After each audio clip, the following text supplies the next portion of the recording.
안녕하십니까. 항공우주연구원에 근무하고 있는 이윤교입니다.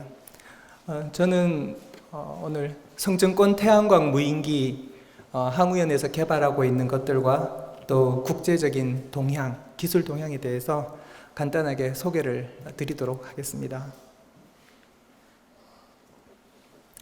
성층권 태양광 드론이란 뭐냐 하면 성층권에서 오랫동안 떠 있는 태양광 무인기입니다. 성층권은 고도 10km 혹은 그 이상에서 50km까지 고도인데요. 연중 풍속이 매우 낮고 구름이 없고 또 18km 이상은 관제를 받지 않는 비관제 공역입니다. 그래서 자유롭게 임무를 수행할 수 있고 또 장기 채공을 하기 위해서 보통 화석 연료를 태우게 되면 며칠이라는 길어도 그런 제한이 생기는데 태양 에너지를 이용하며 무한하게 이용할 수 있기 때문에 반영구적으로 몇 달 혹은 더 길게 보면 그 이상도 날 수 있다 해가지고 장기 채공을 위해서 낮에는 태양 전지를 쓰고 남는 에너지는 배터리에 저장했다가 밤에는 배터리로 비행을 하고 이 사이클을 계속 반복해주면 오래 날 수 있습니다. 그래서 성층권 태양광 무인기를 하는 이유입니다. 예전에 미국의 헬리오스에서 이런 미국의 에어로바이러먼트에서 헬리오스를 만들었는데 29km까지 비행한 적이 있습니다. 하지만 비행체의 불안정으로 인해서 과제가 이제 중단이 됐었고요. 현재 진행되고 있는 것은 가장 앞서가고 있는 것이 유럽연합의 제퍼입니다. 2018년 성층권에서 26일 동안 태양 에너지만으로 비행하는 데 성공했습니다. 여기도 예기치 못한 사고로 현재 비행이 프로젝트가 중단되어 있는 상황이긴 하지만 아마 꾸준하게 진행이 될 걸로 생각을 합니다. 그래서 이 성층권 태양광 무인기를 HAL이라고 하는데 High Altitude Long Endurance, 고고도 장기 채공 UAV라고 말을 하고, 또 어떤 사람들은 Atmospheric Satellite, 대기 위성, 대기에 떠 있는 오랫동안 위성의 임무를 보완하는 그런 비행체라는 뜻입니다. 그래서 영상을 획득하는 데 있어서 저궤도 위성은 계속 궤도를 돌아야 하기 때문에 상시성이 부족합니다. 한 가지 타깃을 추적하기 어렵고, 또 정지궤도 위성은 너무 멀기 때문에 해상도에 제한이 있습니다.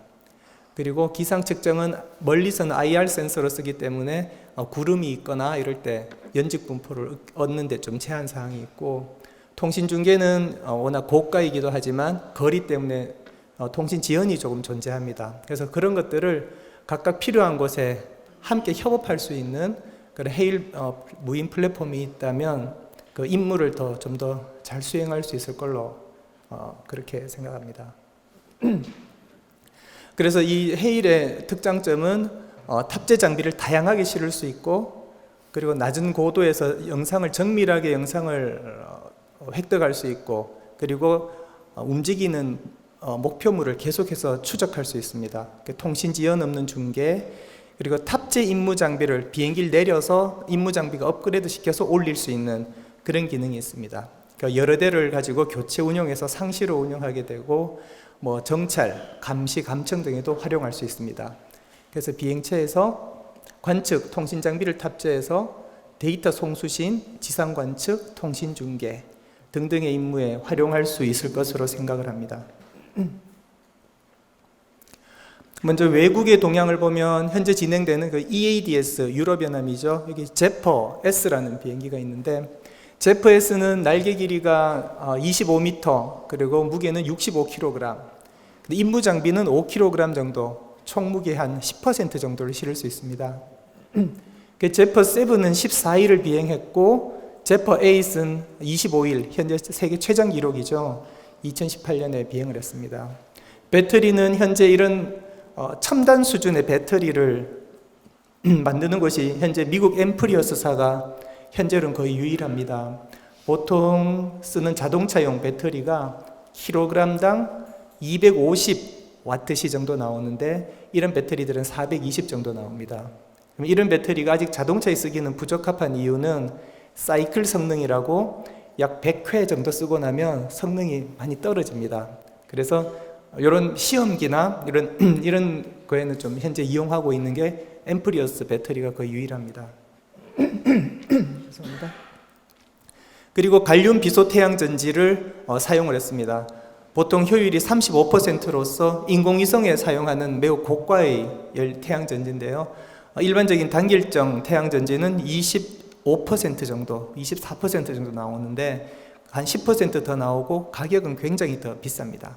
그런 걸 써서 이미 영국의 군사용으로 세대가 납품되어 있는 상황입니다. 통신 장비는 약 1파운드짜리 이런 통신 장비로 130마일, 한 200km 정도를 커버해서 시그널 중계 정도를 할 수 있고, 좀 더 큰 것들은 약 300마일, 그러니까 500km 정도 레인지에서 사용할 수 있는 통신 장비를 실을 수 있습니다. 아직 LTE나 휴대폰 통신 중계를 하기 위해서는 이거보다는 좀 더 큰 비행체와 큰 임무 장비가 필요합니다.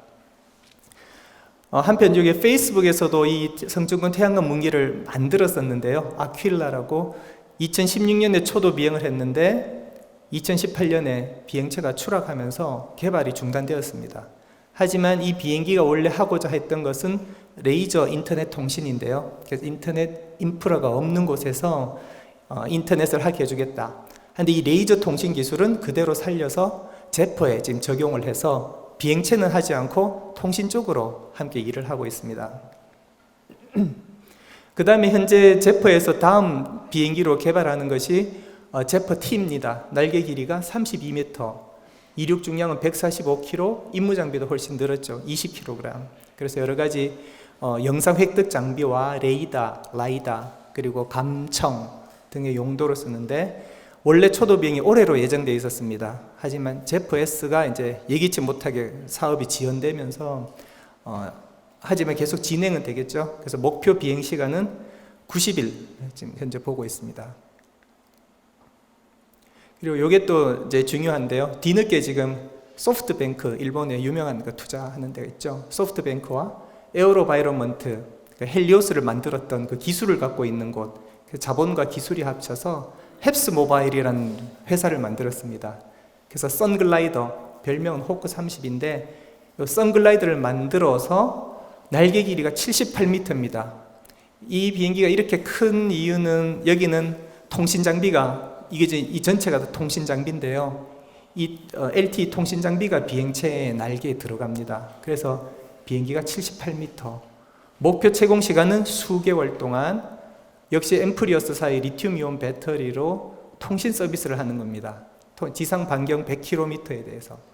그래서 구글에서 만든 요 룸 프로젝트에서 만든 요 통신 중계기를 이 호크 30에 싣고 지난 7월 23일 날 미국 뉴멕시코에서 5G 핸드폰 통신을 직접 성층권 통신을 시연을 한 적이 있습니다. 그래서 이런 기술들이 이제 가능하다는 것을 조금씩 보여주고 있습니다.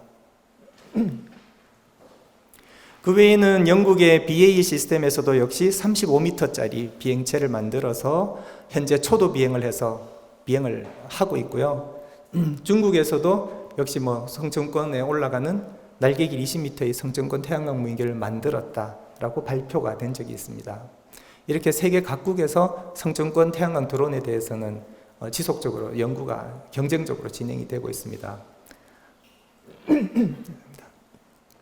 여기서 이제 이 성층권 태양광 무인기의 성능을 좌우하는 것은 고성능 배터리인데요. 자동차에도 이용이 되지만 그것보다는 훨씬 더 가벼운 단위 무게당 훨씬 많은 에너지를 저장할 수 있는 것들이 성층권 태양광 무인기에는 들어가야 합니다. 대표적인 것이 미국 앰프리어스 리튬이온 배터리로 킬로그램당 셀이 390이고 내년 정도에는 420까지 만들어줄 수 있다고 하는데, 말씀드렸다시피 테슬라에 들어가는 것들이 250 수준이니까 이 수준을 알 수 있을 겁니다. 국산 LS 리튬황 배터리는 현재 410, 이게 에너지 밀도인데요. 여기서는 굉장히 앞서 있고요. 2022년 그 이후에는 500까지 만들어내고, 더 중요한 것은 이 라이프 사이클입니다. 현재는 100회 정도가 맥시멈인데요. 앰프리어스는 약 300회 이상 사이클이 되도록 공급을 하고 있고, 이것이 적어도 1000회는 되어야 좀 더 상용화를 될 수 있을 것 같습니다. 그 외에도 차세대 배터리 450급 이상은 리튬 메탈 배터리 국내에도 만들고 있고 또 해외에도 있고 리튬 에어 등이 있지만 아직은 가시화되지는 않고 있습니다. 그 외에 태양전지는 우리가 많이 쓰는 단결정 실리콘 태양전지는 24% 정도 효율이 있고 가격도 비교적 저렴합니다. 그래서 우리 비행기에도 이걸 썼었는데 향후에는 제한된 면적에 더 많은 에너지를 받기 위해서 갈륨 비소 태양전지도 생각을 하고 있습니다. 약 30% 이상은 나오고 있는데 여기도 시장이 많이 지금 침체되어 있어서 몇 군데 남지 않았습니다. 국내에서도 이걸 만들다가 지금 개발을 포기한 데가 있습니다. 그래서 이런 것들은 현재 제퍼에 들어가고 있는 태양전지입니다. 그래서 이제 이런 것들과 비교해서 저희 한국항공우주연구원에서 이제 성층권 태양광 드론을 개발하고 있는 그런 현황입니다. 2010년에 저희는 전기동력 무인기라고 해서 이제 전기동력, 비행기를 전기동력으로 무인기를 날리자. 2010년만 해도 다소 빠른 개념이었죠. 지금은 다 배터리로 비행을 하는데 그때는 태양전지, 배터리, 연료전지 같은 전기동력 무인기를 만드는 것을 2010년부터 개발을 했었고요. 그 다음에는 그렇게 했으니까 이제 태양전지를, 태양열을 이용해서, 태양광을 이용해서 성층권으로 올라가자, 가서 오래 날자 하는 것이 2013년부터 지금까지 지속적으로 또 혹은 중간에 좀 프로젝트가 좀 중단되기도 하고 하지만 지금까지 계속 진행은 되고 있습니다. 그래서 고고도 장기 채공기의 상승 성능과 채공 성능을 보여주자, 그리고 가능성을 우리도 보여주자 해서 성층권 환경은 지상 대비 압력이 5%, 밀도 7%, 온도 영하 70도 아주 극한의 환경입니다.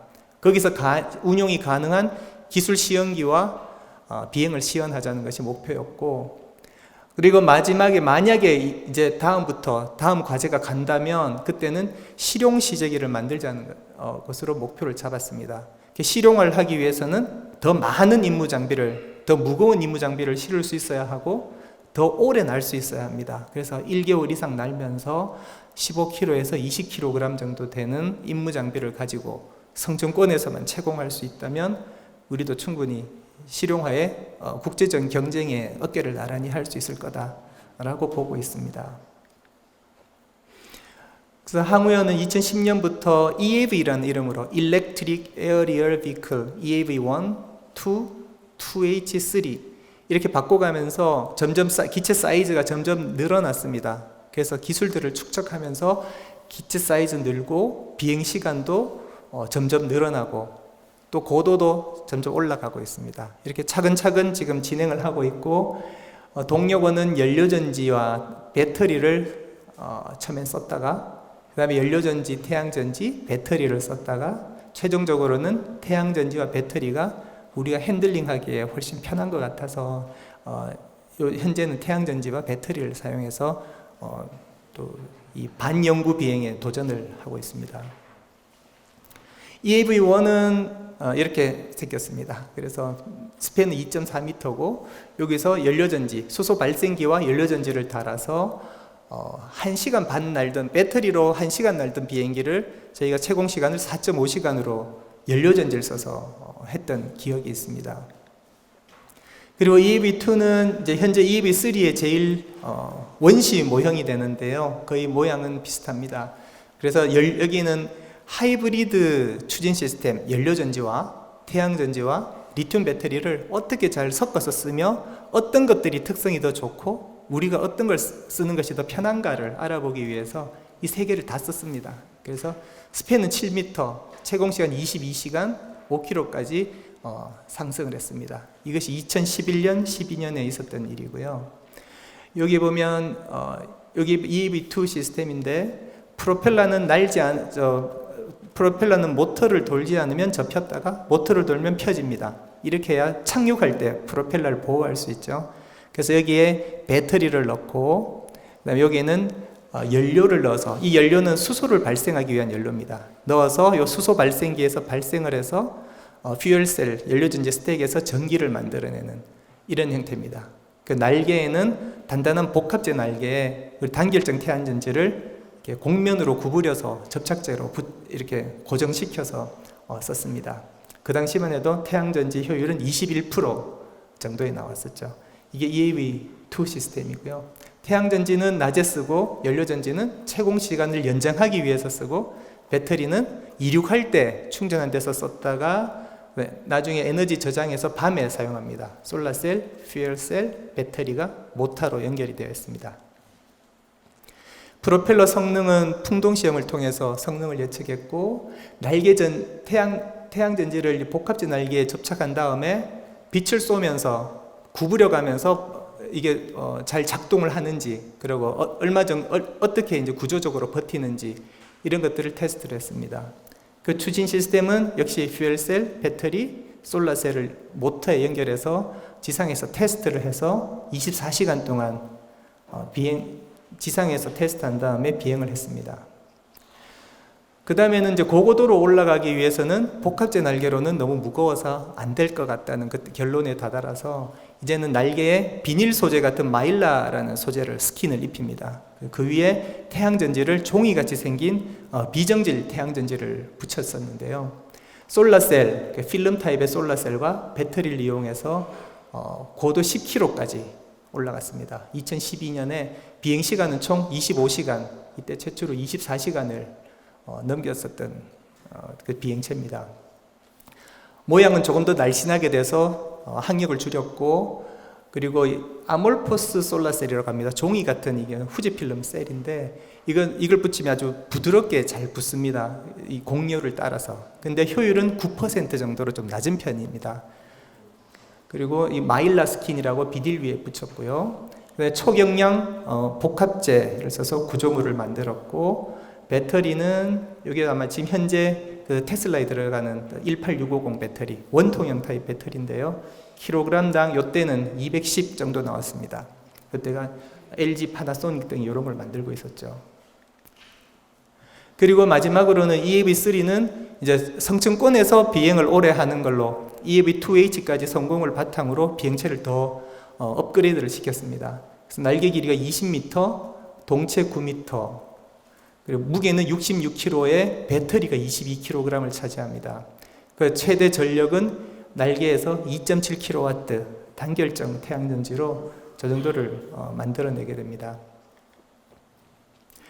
기체는 윙로딩이라고 날개 면적 대비 무게인데 이쪽으로 갈수록 더 정량 기체가 되고 요 선을 넘으면 초경량 기체가 됩니다. 그래서 EAV2에서 2H로 가면서 초경량 기체가 되었고 3로 가면서 이제 거의 안정적으로 초경량 비행체가 됐고, 아마 저희가 더 노력한다면 헬리오스나 이런 다른 비행기를 따라갈 수 있을 거라고 저는 생각을 합니다. 1호기, 2호기는 국산 T800이라는 복합재 원사를 썼고, 3호기는 아직 국산이 지금은 나오지만 그 당시에는 도레이사 거로 T1000을 썼습니다. 그래서 복합재를 사용해서 초경량 구조를 달성을 했습니다. 통신 장비는 C밴드, 듀얼 C밴드의 보조 통신은 UHF, 그리고 굉장히 가볍습니다. 1.6kg에 50W. 그리고 HD급 이미지를 저희가 영상을 보낼 수 있게 되어 있습니다. 그래서 카메라는 좀 일반적인 보통 카메라를 썼고요. 200g짜리 카메라를 쓰고 밑을 보는 카메라와 또 동체 앞뒤 좌우를 볼 수 있는 4채널 카메라를 저희가 쓰고 있습니다. 그리고 이런 카메라가 이제 하향을 보는 거고요. 그래서 고도 따라서 찍은 영상들입니다. 고성능 배터리는 앰프리어스사 셀을 사가지고 셀만 사서 영하 70도 또 20분의 1기압에 갖다 놓으면 배터리는 이렇게 터지거나 성능이 확 고장이 납니다. 그래서 이런 것들을 묶어서 터지지 않게 묶어주고 또 적당히 부풀지 않으면 충전이 되지 않습니다. 그런 것들을 저압 그리고 저온을 위해서는 여기에 열선을 감습니다. 그래서 자체 에너지로 자체를 데우게 되죠. 그렇게 해서 쓰는 것들을 패킹이라고 하는데 그다음 과충전 방지 회로들 달고, 그래서 셀도 중요하지만 저희는 뭐 셀을 개발하진 않고 요 패킹하는 기술들을 개발을 했습니다. 그래서 미국 앰프리어스 셀 390짜리로 패킹을 해서 53시간 비행을 했고, 국산 리튬 황셀도 한번 써보는 게 좋을 것 같다 해서 성층권 비행을 했습니다.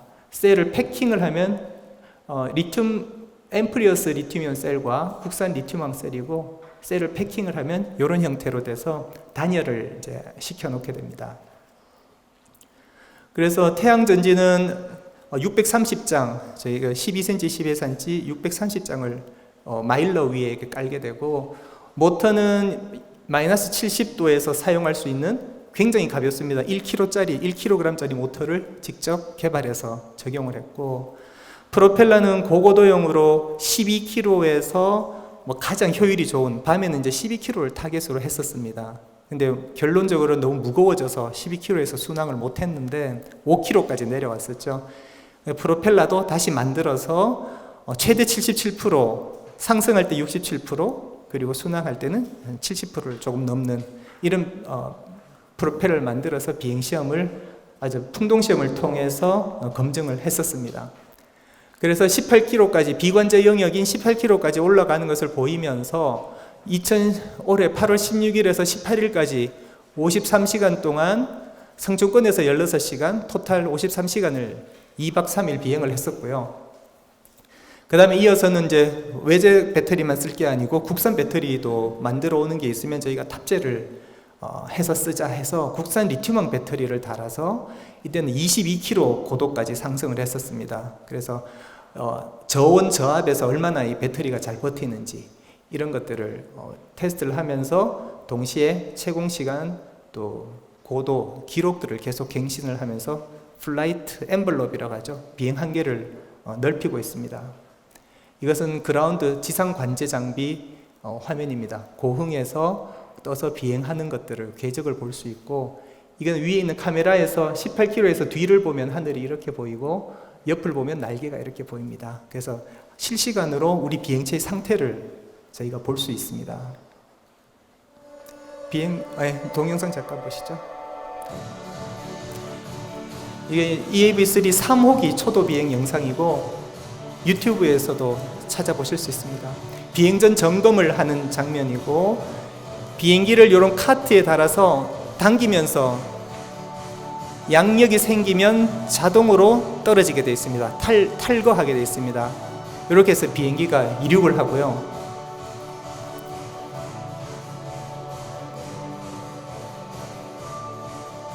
여기가 공항공센터인데 지금은 한 바퀴 이렇게 몇 바퀴 도는 정도의 그 초도 비행을 하는 장면입니다. 이게 지금 원래는 그 차 안에 들어가서 관제를 하는데 이날은 초도 비행이라 밖에서 이제 이렇게 보면서 했던 거고요.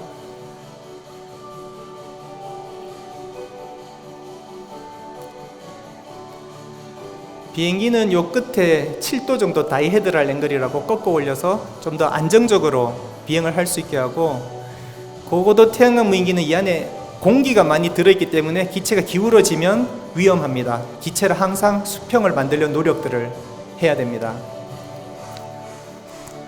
안테나는 C밴드 안테나로 비행기를 계속 추적하면서 50km 거리까지 제어가 가능하고요.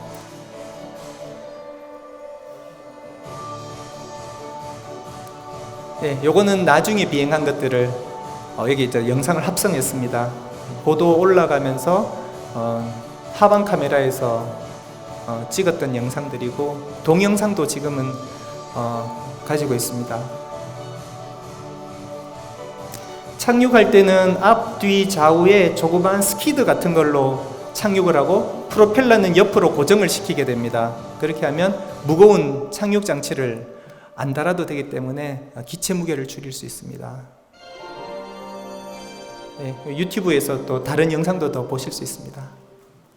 그래서 성층권으로 올라가게 되면 이번에는 여름에는 성층권이 좀 높아지는데요. 성층권의 정의가 온도가 역전되는 곳, 고도가 올라가는데 온도도 같이 올라가는 곳입니다. 오존층의 영향인데 여기가 현재는 한 16km에서 17km 정도에서 그런 온도 역전 현상이 올해는 일어났었습니다.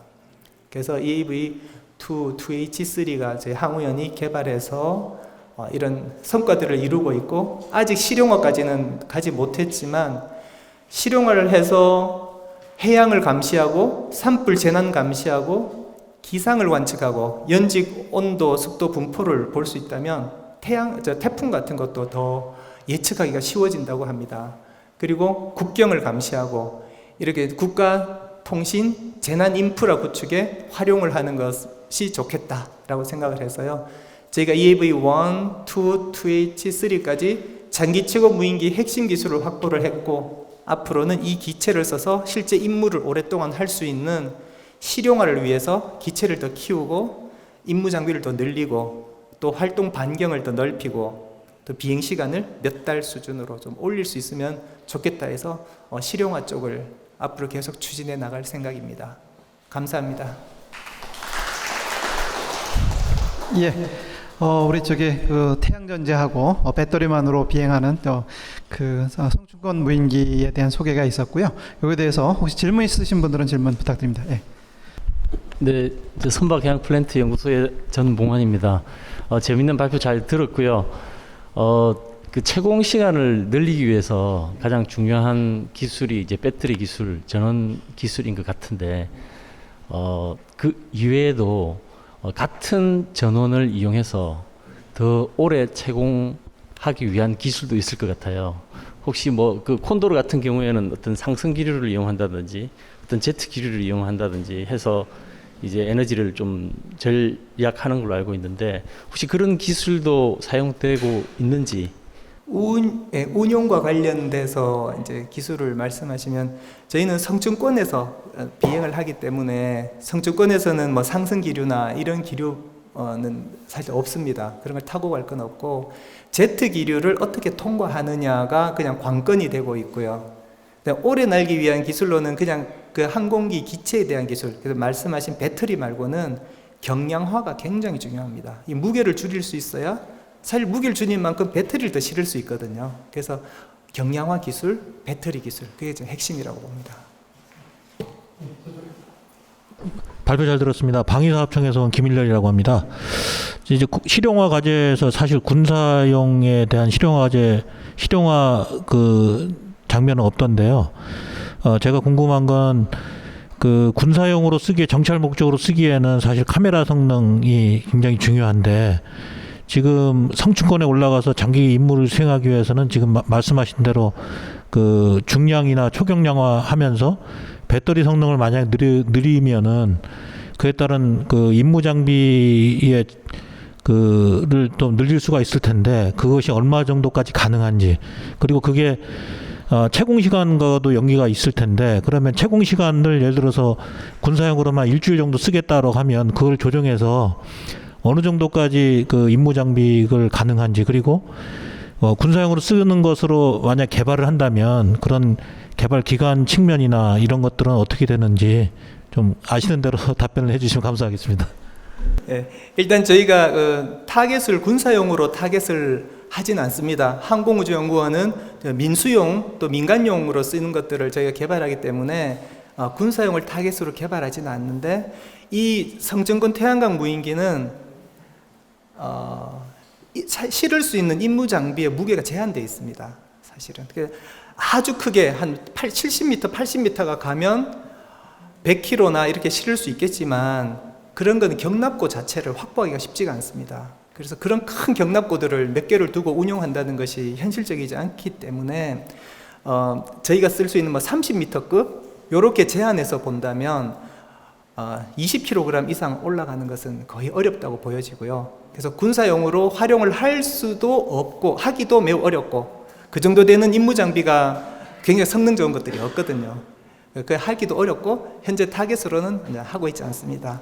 그래서 앞으로 일주일을 난다, 5일을 난다 이런 것들은 화석 연료를 써도 되거든요. 그런 것들은 화석 연료라는 게 그 기름 같은 거 써서 하는 거 현재 글로벌 호크는 2일 이상을 날 수 있고 또 우리 여러 가지 무인기들이 있는데 최대 한 5일 정도는 날 수 있을 걸로 보이고 그런 것들은 500kg 이런 것들도 실을 수 있다고 보여집니다. 하지만 그 제한이 한 달이나 6개월이나 1년을 날지는 못하죠. 그래서 그걸 제한을 5일 정도로 잡으시면 아마 그런 500kg을 실을 수 있는 것들은 나오는데 태양광 무인기는 그런 쪽은 아닌 것 같습니다.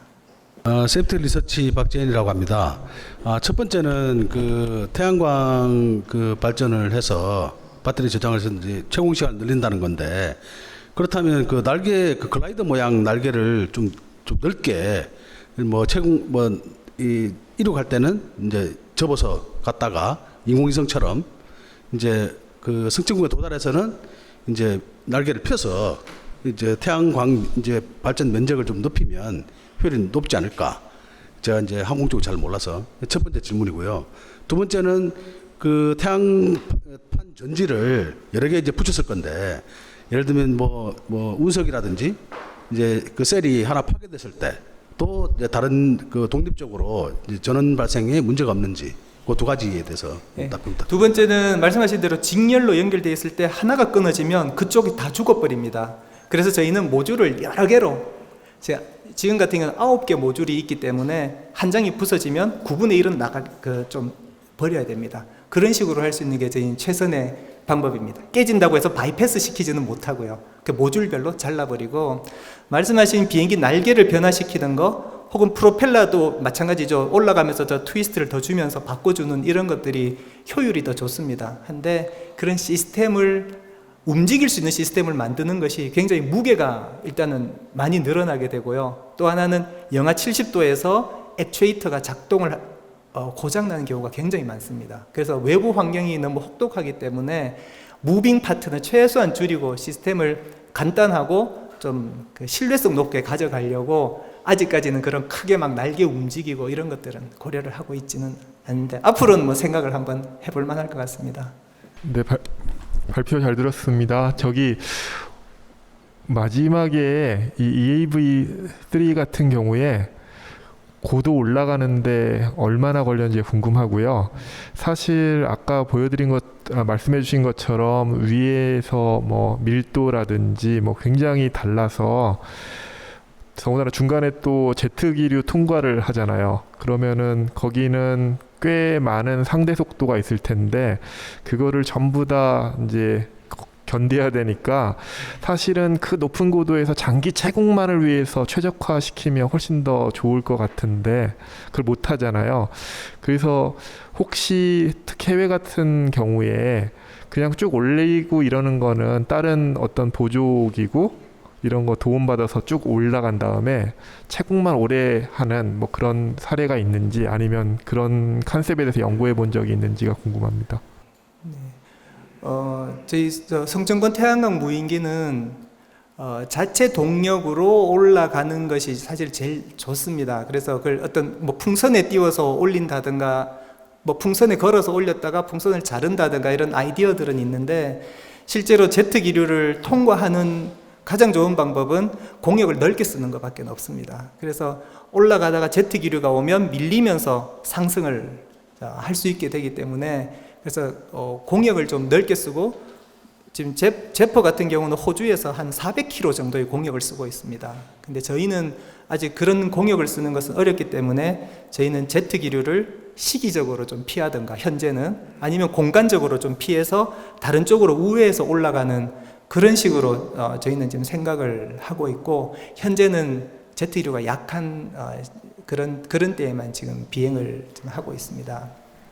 첫 번째 질문이 그 플라이 전체 올라가는데 얼마나 걸렸는지. 저희 한 4시간에서 5시간 정도 걸리는데 한번 갔다 오는데 좀 올라가는 거 내려오는 거 해서 10시간 잡아먹으면 사실 좀 많은 거거든요. 근데 그게 24시간 비행해서 10시간 하고 또 240시간 비행해서 10시간 하고 다르기 때문에 한번 올라가면 오랫동안 임무를 수행하려고 합니다.